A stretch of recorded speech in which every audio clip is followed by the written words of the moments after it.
लीजिए सुनिए प्रेमचंद की लिखी कहानी त्रिशूल। वाचन समीर गोस्वामी का है। अंधेरी रात है, मूसलाधार पानी बरस रहा है। खिड़कियों पर पानी के थप्पड़ लग रहे हैं। कमरे की रोशनी खिड़की से बाहर जाती है तो पानी की बड़ी बड़ी बूंदें तीरों की तरह नोकदार, लंबी मोटी गिरती हुई नजर आ जाती हैं। इस वक्त अगर घर में आग भी लग जाए तो शायद मैं बाहर निकलने की हिम्मत न करूं। लेकिन एक दिन जब ऐसी ही अंधेरी भयानक रात के वक्त मैं मैदान में बंदूक लिए पहरा दे रहा था, उसे आज 30 साल गुजर गए। उन दिनों मैं फौज में नौकर था। वो फौजी जिंदगी कितने मजे से गुजरती थी। मेरी जिंदगी की सबसे मीठी, सबसे सुहानी यादगारें उसी जमाने से जुड़ी हुई हैं। आज मुझे इस अंधेरी कोठरी में अखबारों के लिए लेख लिखते देखकर कौन समझेगा कि इस नीम जान झुकी हुई कमर वाले खस्ता हाल आदमी में भी कभी हौसला और हिम्मत और जोश का दरिया लहरें मारता था। क्या क्या दोस्त थे जिनके चेहरों पर हमेशा मुस्कुराहट नाचती रहती थी। शेर दिल राम सिंह और मीठे गले वाले देवीदास की याद क्या कभी दिल से मिट सकती है? वो अदन, वो बसरा, वो मिश्र, बस आज मेरे लिए सपने हैं। यथार्थ है तो ये तंग कमरा और अखबार का दफ्तर। हाँ, ऐसी ही अंधेरी डरावनी सुनसान रात थी। मैं बारक के सामने बरसाती पहने हुए खड़ा मैगजीन का पहरा दे रहा था। कंधे पर भरा हुआ राइफल था। बारक में से 2-4 सिपाहियों के गाने की आवाज आ रही थी। रह रहकर जब बिजली चमक जाती थी तो सामने के ऊंचे पहाड़ और दरख्त इस तरह नजर आ जाते थे जैसे किसी बच्चे की बड़ी बड़ी काली भोली पुतलियों में खुशी की झलक नजर आ जाती है।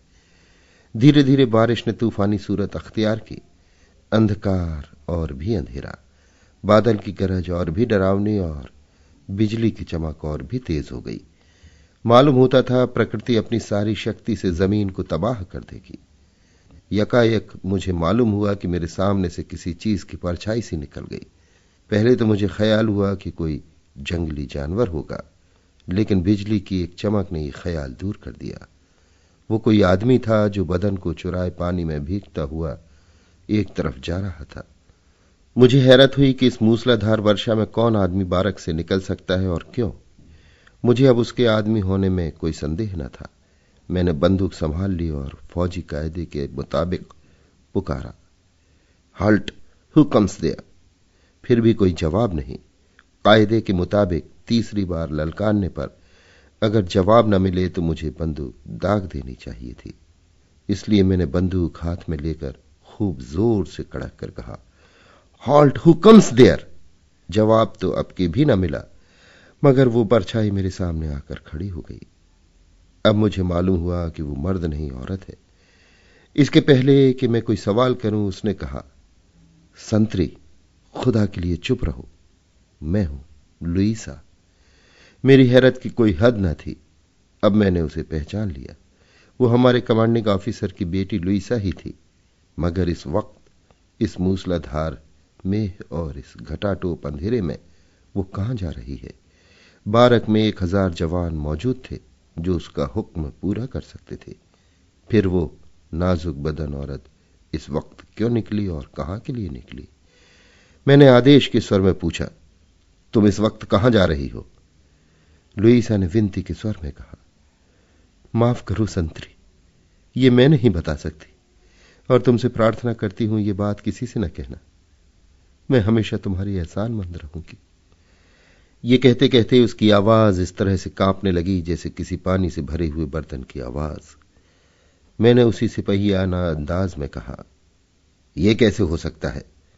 मैं फौज का एक अदना सिपाही हूं, मुझे इतना अख्तियार नहीं। मैं कायदे के मुताबिक आपको अपने सार्जेंट के सामने ले जाने के लिए मजबूर हूं, लेकिन क्या तुम नहीं जानती कि मैं तुम्हारी कमांडिंग अफसर की लड़की हूं? मैंने जरा हंसकर जवाब दिया, अगर मैं इस वक्त कमांडिंग अफसर साहब को भी ऐसी हालत में देखूं तो उनके साथ भी मुझे यही सख्ती करनी पड़ती। कायदा सबके लिए एक सा है और एक सिपाही को किसी हालत में उसे तोड़ने का अख्तियार नहीं है। ये निर्दय उत्तर पाकर उसने करुणा स्वर में पूछा, तो फिर क्या तदबीर है? मुझे उस पर रहम तो आ रहा था, लेकिन कायदों की जंजीरों में जकड़ा हुआ था। मुझे नतीजे का जरा भी डर न था। कोर्ट मार्शल या तनज्जुली या और कोई सजा मेरे ध्यान में न थी। मेरा अंतःकरण भी साफ था, लेकिन कायदे को कैसे तोड़ूं? इसी हैस बैस में खड़ा था कि लुईसा ने एक कदम बढ़ाकर मेरा हाथ पकड़ लिया और निहायत पुरदर्द बेचैनी के लहजे में बोली, तो फिर मैं क्या करूं? ऐसा महसूस हो रहा था कि जैसे उसका दिल पिघला जा रहा हो। मैं महसूस कर रहा था कि उसका हाथ कांप रहा था। एक बार जी में आया जाने दो। प्रेमी के संदेश या अपने वचन की रक्षा के सिवा और कौन सी शक्ति इस हालत में उसे घर से निकलने पर मजबूर करती? फिर मैं क्यों किसी की मोहब्बत की राह का कांटा बनूं? लेकिन कायदे ने फिर जबान पकड़ ली। मैंने अपना हाथ छुड़ाने की कोशिश न करके मुंह फेर कर कहा, और कोई तदबीर नहीं है। मेरा जवाब सुनकर उसकी पकड़ ढीली पड़ गई कि जैसे शरीर में जान ना हो, पर उसने अपना हाथ हटाया नहीं। मेरे हाथ को पकड़े हुए गिड़गिड़ा कर बोली, संतरी मुझ पर रहम करो, खुदा के लिए मुझ पर रहम करो। मेरी इज्जत खाक में मत मिलाओ, मैं बड़ी बदनसीब हूं। मेरे हाथ पर आंसुओं के कई गर्म कतरे टपक पड़े। मूसलाधार बारिश का मुझ पर जर्रा भर भी असर न हुआ था, लेकिन इन चंद बूंदों ने मुझे सर से पांव तक हिला दिया। मैं बड़े पशुपेश में पड़ गया। एक तरफ कायदे और फर्ज की आहनी दीवार थी, दूसरी तरफ एक सुकुमार युवती की विनती भरा आग्रह। मैं जानता था अगर उसे सार्जेंट के सुपुर्द कर दूंगा तो सवेरा होते ही सारे बटालियन में खबर फैल जाएगी। कमांडिंग अफसर की लड़की पर भी फौज का लोह कानून कोई रियायत न करेगा। उसके बेरहम हाथ उस पर भी बेदर्दी से उठेंगे, खासकर लड़ाई के जमाने में। और अगर इसे छोड़ दूं तो इतनी ही बेदर्दी से कानून मेरे साथ पेश आएगा। जिंदगी खाक में मिल जाएगी। कौन जाने कल जिंदा भी रहूं या नहीं, कम से कम तनज्जुली तो होगी ही। भेद छिपा भी रहे तो क्या मेरी अंतरात्मा मुझे सदा न धिक्कारेगी? क्या मैं फिर किसी के सामने इसी दिलेर ढंग से ताक सकूंगा? क्या मेरे दिल में हमेशा एक चोर सा न समाया रहेगा? लुईसा बोल उठी, संतरी। विनती का एक शब्द भी उसके मुंह से न निकला। वो अब निराशा की उस सीमा पर पहुंच चुकी थी जब आदमी की वाक शक्ति अकेले शब्दों तक सीमित हो जाती है। मैंने सहानुभूति के स्वर में कहा, बड़ा मुश्किल मामला है संतरी, मेरी इज्जत बचा लो। मेरे सामर्थ्य में जो कुछ है वो तुम्हारे लिए करने को तैयार हूं। मैंने स्वाभिमान पूर्वक कहा, मिस लुईसा, मुझे लालच न दीजिए। मैं लालची नहीं हूं। मैं सिर्फ इसलिए मजबूर हूं कि फौजी कानून को तोड़ना एक सिपाही के लिए दुनिया में सबसे बड़ा जुर्म है। क्या एक लड़की के सम्मान की रक्षा करना नैतिक कानून नहीं है? क्या फौजी कानून नैतिक कानून से भी बड़ा है? लुईसा ने जरा जोश में भरकर कहा। इस सवाल का मेरे पास क्या जवाब था? मुझे कोई जवाब न बन पड़ा। फौजी कानून अस्थायी परिवर्तनशील होता है, परिवेश के अधीन होता है। नैतिक कानून अटल और सनातन होता है, परिवेश से ऊपर। मैंने कायल होकर कहा, जाओ मिस लुईसा, तुम अब आजाद हो। तुमने मुझे लाजवाब कर दिया। मैं फौजी कानून तोड़कर इस नैतिक कर्तव्य को पूरा करूंगा, मगर तुमसे केवल यही प्रार्थना है कि आगे फिर कभी किसी सिपाही को नैतिक कर्तव्य का उपदेश न देना, क्योंकि फौजी कानून है। फौज किसी नैतिक आत्मिक या ईश्वरीय कानून की परवाह नहीं करता। लुईसा ने फिर मेरा हाथ पकड़ लिया और एहसान में डूबे हुए लहजे में बोली, संतरी, भगवान तुम्हें इसका फल दे। मगर फौरन उसे संदेह हुआ कि शायद ये सिपाही आइंदा किसी मौके पर ये भेद न खोल दे, इसलिए अपने और भी इत्मीनान के ख्याल से उसने कहा, मेरी आबरू अब तुम्हारे हाथ है। मैंने विश्वास दिलाने वाले ढंग से कहा, मेरी ओर से आप बिल्कुल इत्मीनान रखिए। कभी किसी से नहीं कहोगे ना? कभी नहीं। कभी नहीं? हां, जीते जी कभी नहीं। अब मुझे इत्मीनान हो गया संतरी। लुईसा तुम्हारी इस नेकी और एहसान को मौत की गोद में जाते वक्त भी न भूलेगी। तुम जहां रहोगे तुम्हारी ये बहन तुम्हारे लिए भगवान से प्रार्थना करती रहेगी। जिस वक्त तुम्हें कभी जरूरत हो मेरी याद करना। लुईसा दुनिया के उस पार भी होगी, तब भी तुम्हारी खिदमत के लिए हाजिर होगी। वो आज से तुम्हें अपना भाई समझती है। सिपाही की जिंदगी में ऐसे मौके आते हैं जब उसे खिदमत करने वाली बहन की जरूरत होती है। भगवान न करे तुम्हारी जिंदगी में ऐसा मौका आए, लेकिन अगर आए तो लुईसा अपना फर्ज अदा करने में कभी पीछे न रहेगी। क्या मैं अपने नेक मिजाज भाई का नाम पूछ सकती? बिजली एक बार चमक उठी। मैंने देखा लुईसा की आंखों में आंसू भरे हुए हैं।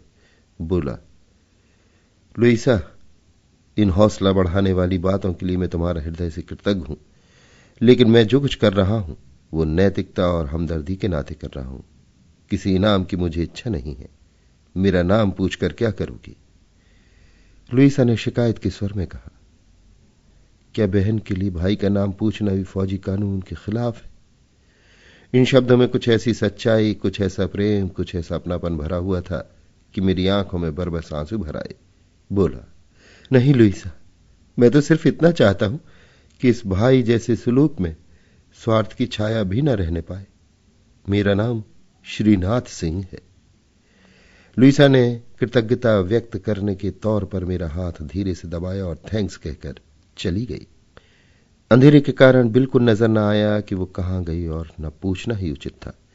मैं वहीं खड़ा खड़ा इस अचानक मुलाकात के पहलुओं को सोचता रहा। कमांडिंग अफसर की बेटी क्या एक मामूली सिपाही को, और वो भी जो काल आदमी हो, कुत्ते से बदतर नहीं समझती? मगर वही औरत आज मेरे साथ भाई का रिश्ता कायम करके फूली नहीं समाती थी। इसके बाद कई साल बीत गए। दुनिया में कितनी ही क्रांतियां हो गईं। रूस की जार शाही मिट गई। जर्मन का कैसर दुनिया के स्टेज से हमेशा के लिए विदा हो गया।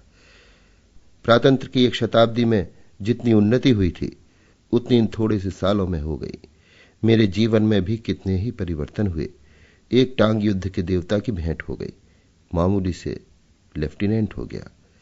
एक दिन फिर ऐसी चमक और गरज की रात थी। मैं क्वार्टर में बैठा हुआ कप्तान नाक्स और लेफ्टिनेंट डॉक्टर चंद्र सिंह से इस घटना की चर्चा कर रहा था जो 10-12 साल पहले हुई थी। सिर्फ लुईसा का नाम छिपा रखा था। कप्तान नाक्स को इस चर्चा में असाधारण आनंद आ रहा था। वो बार बार एक एक बात पूछता और घटनाक्रम मिलाने के लिए दोबारा पूछता था। जब मैंने आखिर में कहा कि उस दिन भी ऐसी ही अंधेरी रात थी, ऐसी ही मूसलाधार बारिश हो रही थी और यही वक्त था, तो नाक्स अपनी जगह से उठकर खड़ा हो गया और बहुत उद्विग्न होकर बोला, क्या उस औरत का नाम लुईसा तो नहीं था? मैंने आश्चर्य से कहा, आपको उसका नाम कैसे मालूम हुआ? मैंने तो नहीं बतलाया। पर नाक्स की आंखों में आंसू भर आए। सिसकियां लेकर बोले, ये सब आपको अभी मालूम हो जाएगा। पहले ये बतलाइए कि आपका नाम श्रीनाथ सिंह है या चौधरी? मैंने कहा, मेरा नाम श्रीनाथ सिंह है। अब लोग मुझे सिर्फ चौधरी कहते हैं, लेकिन उस वक्त चौधरी के नाम से मुझे कोई न जानता था। लोग श्रीनाथ कहते थे। कप्तान नाक्स अपनी कुर्सी खींचकर मेरे पास आ गए और बोले, तब तो आप मेरे पुराने दोस्त निकले। मुझे अब तक नाम के बदले जाने से धोखा हो रहा था, वरना आपका नाम तो मुझे खूब याद है। हाँ, ऐसा याद है कि शायद मरते दम तक भी ना भूलूं, क्योंकि ये उसकी आखिरी वसीयत है। ये कहते कहते नाक्स खामोश हो गए और आंखें बंद करके सर मेज पर रख लिया।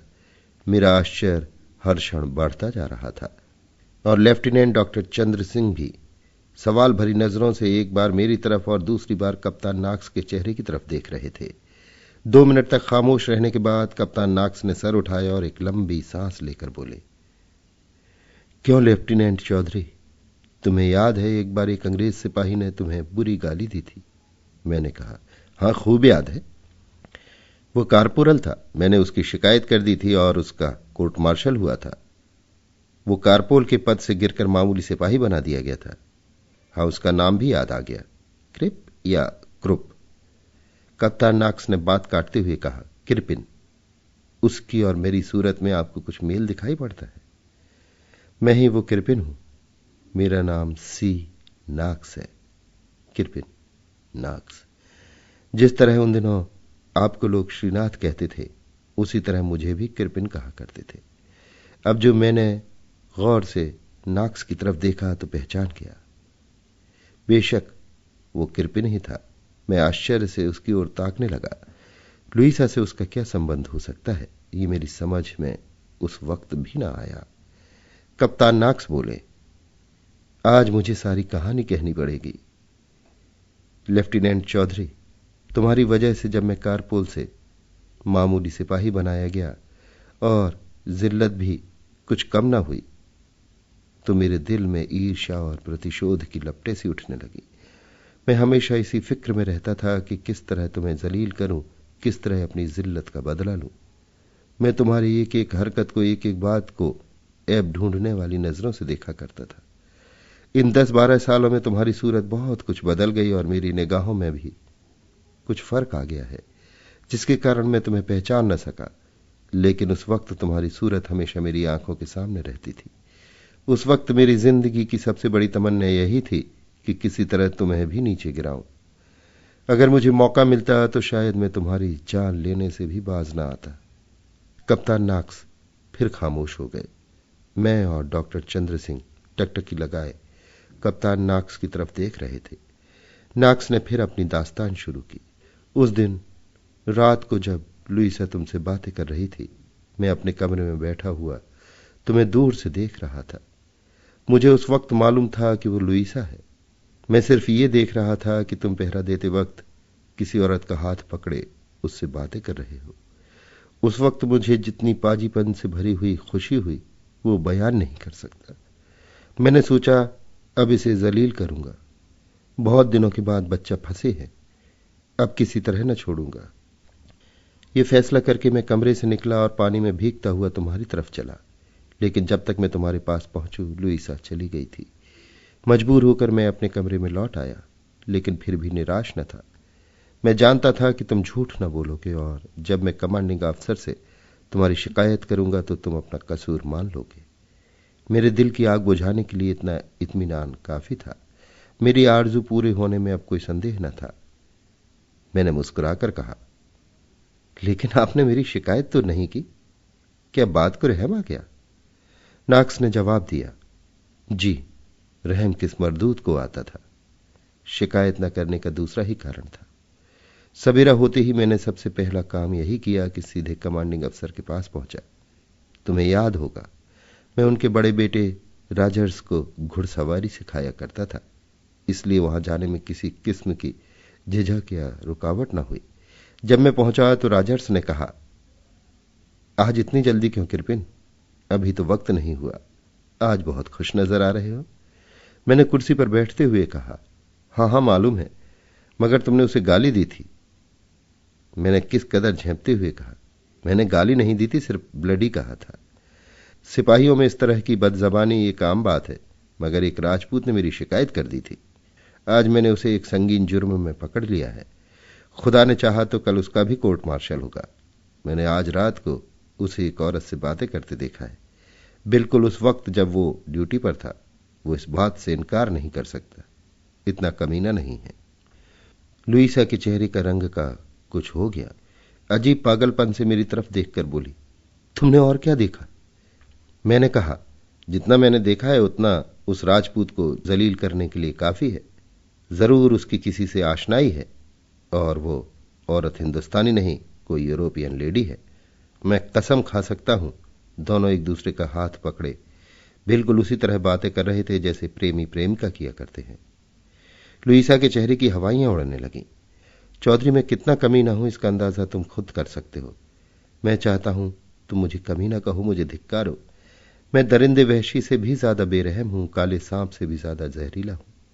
वो खड़ी दीवार की तरफ ताक रही थी कि इसी बीच राजर्स का कोई दोस्त आ गया। वो उसके साथ चला गया। लुईसा मेरे साथ अकेली रह गई तो उसने मेरी ओर प्रार्थना भरी आंखों से देखकर कहा, किरपिन, तुम उस राजपूत सिपाही की शिकायत मत करना। मैंने ताज्जुब से पूछा, क्यों? लुईसा ने सर झुकाकर कहा, इसलिए कि जिस औरत को तुमने उसके साथ बातें करते देखा वो मैं ही थी। मैंने और भी चकित होकर कहा, तो क्या तुम उसे?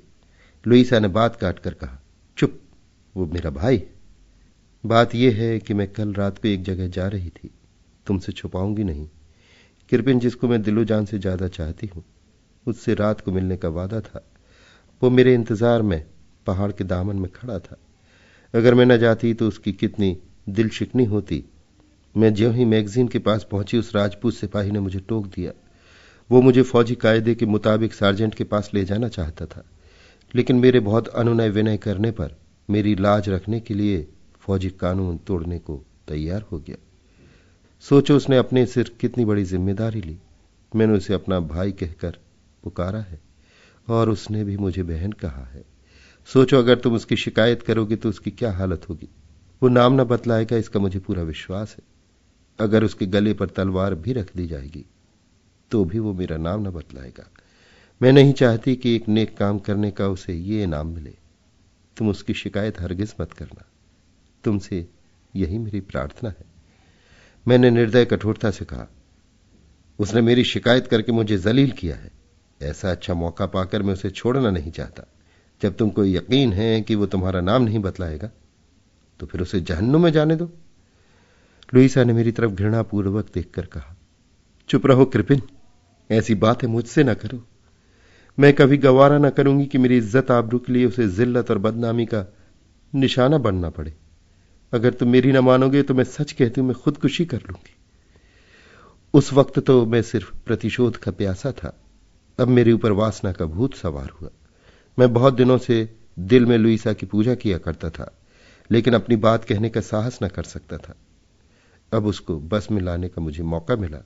मैंने सोचा अगर ये उस राजपूत सिपाही के लिए जान देने को तैयार है तो निश्चय ही मेरी बात पर नाराज नहीं हो सकती। मैंने उसी निर्दय स्वार्थपरता के साथ कहा, मुझे सख्त अफसोस है मगर अपने शिकार को नहीं छोड़ सकता।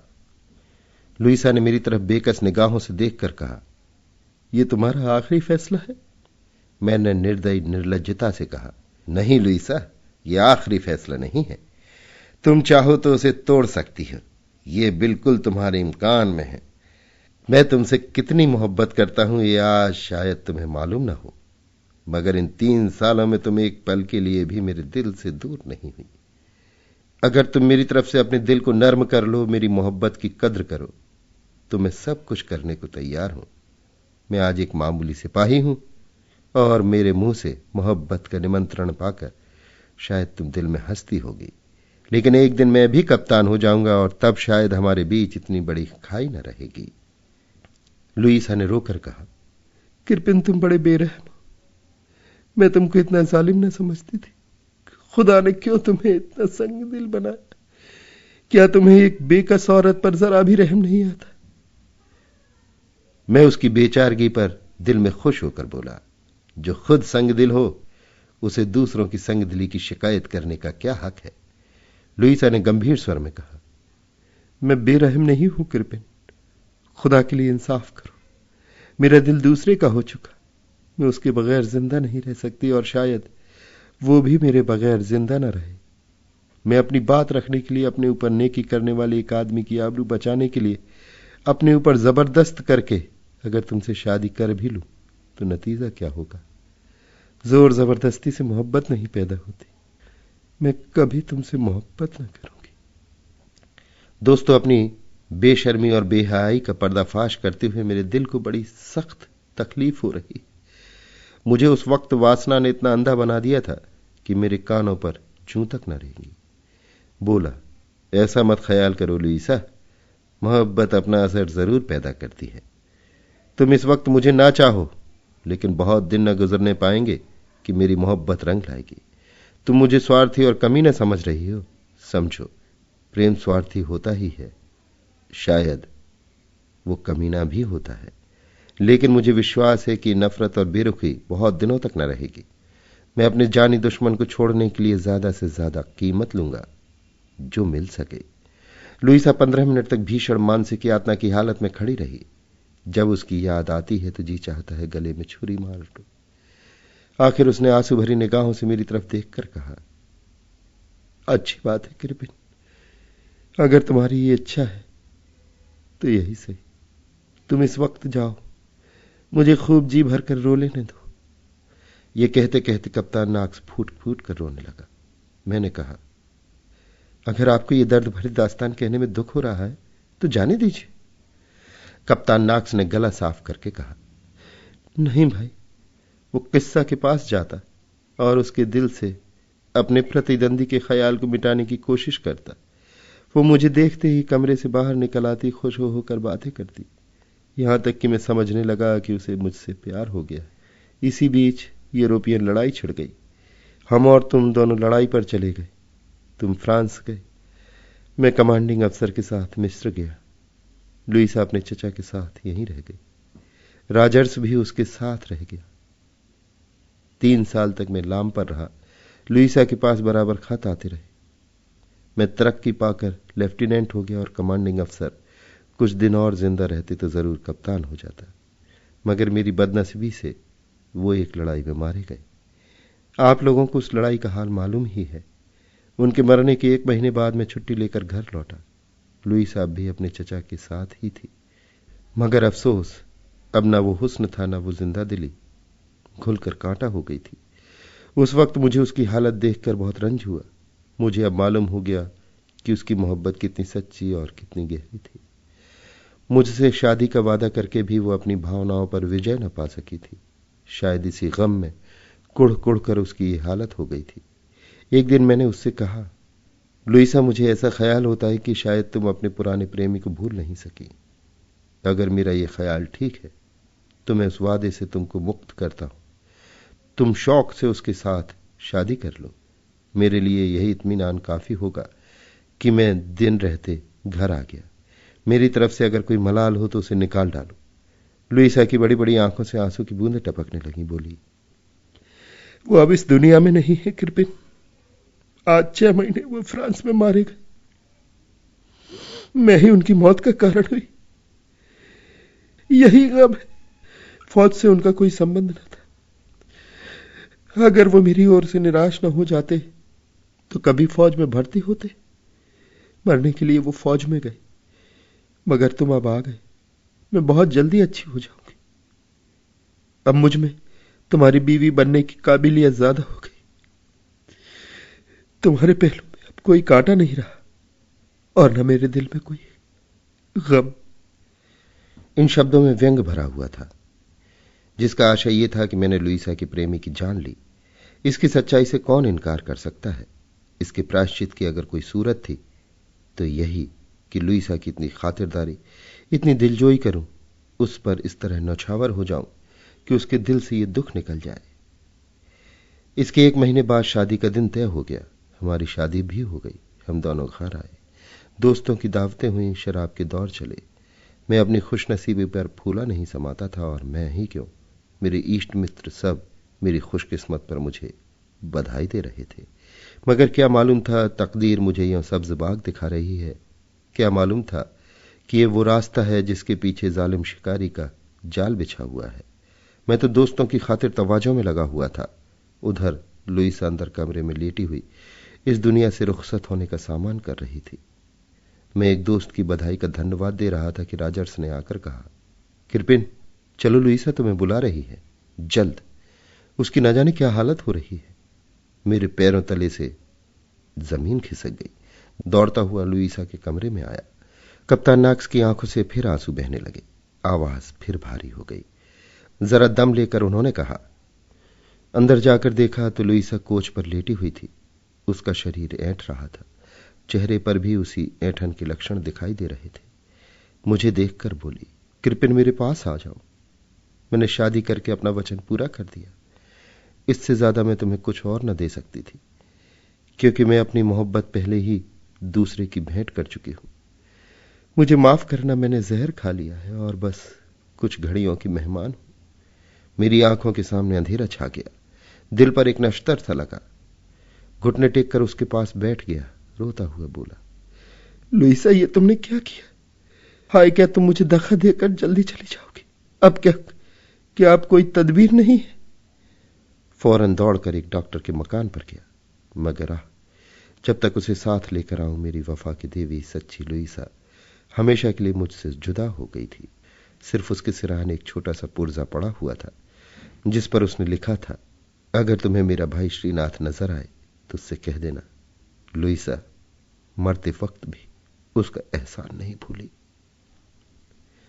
यह कहकर नॉक्स ने अपनी वास्केट की जेब से एक मखमली डिबिया निकाली और उसमें से कागज का एक पुर्जा निकालकर दिखाते हुए कहा, चौधरी, ये मेरे उस अस्थायी सौभाग्य की स्मृति है जिसे आज तक मैंने जान से ज्यादा संभाल कर रखा है। आज तुमसे परिचय हो गए होंगे, मगर शुक्र है कि तुम जीते जागते मौजूद हो।